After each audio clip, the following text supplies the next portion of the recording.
In Isaiah, it is said, I create the fruit of the lips. Peace, peace, to him that is far off, and to him that is near, saith the Lord. And I will heal him. Fruit are as children, and the lips are as that which speaks.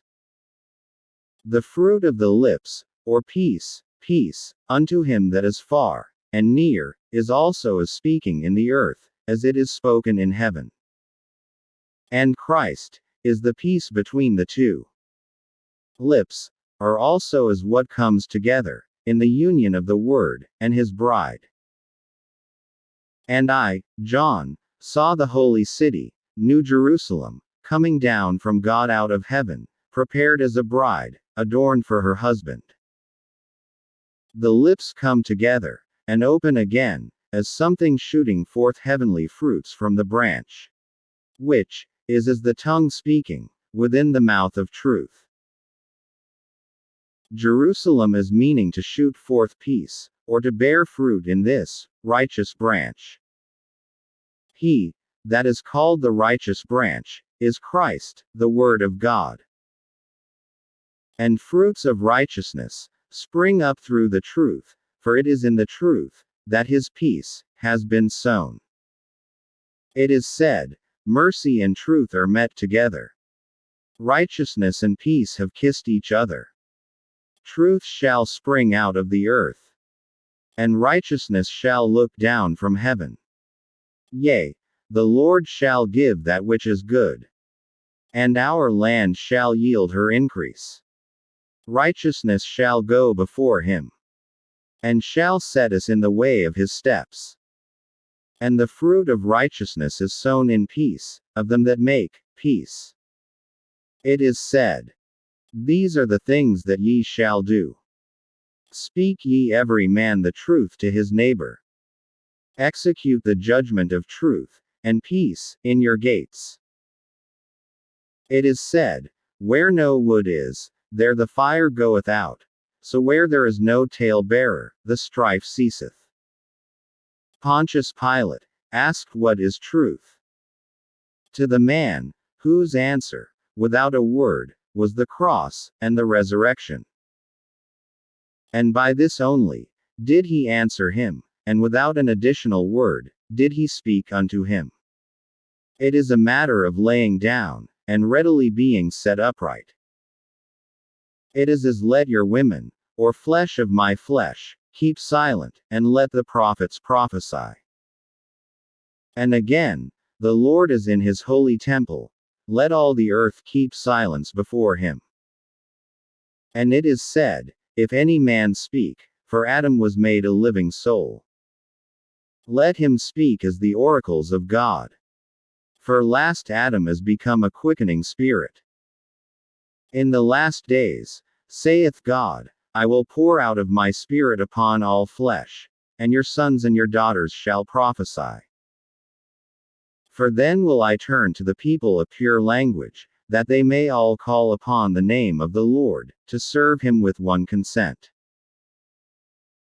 And also now, no chastening for the present seemeth to be joyous, but grievous.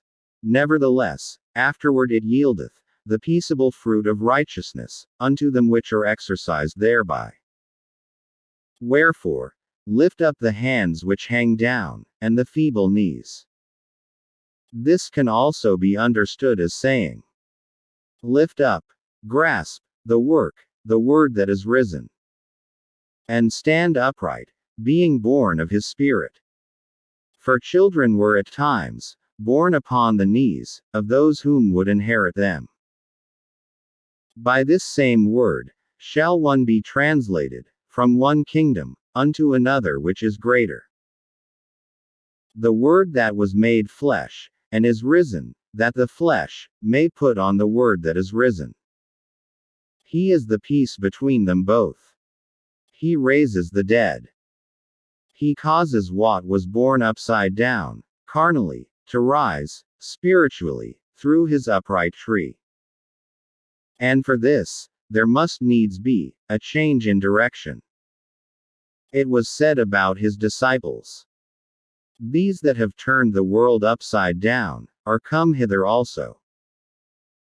It is as having eyes that look up, for they are set upon the heavenly things, rather than eyes that are divided in this world.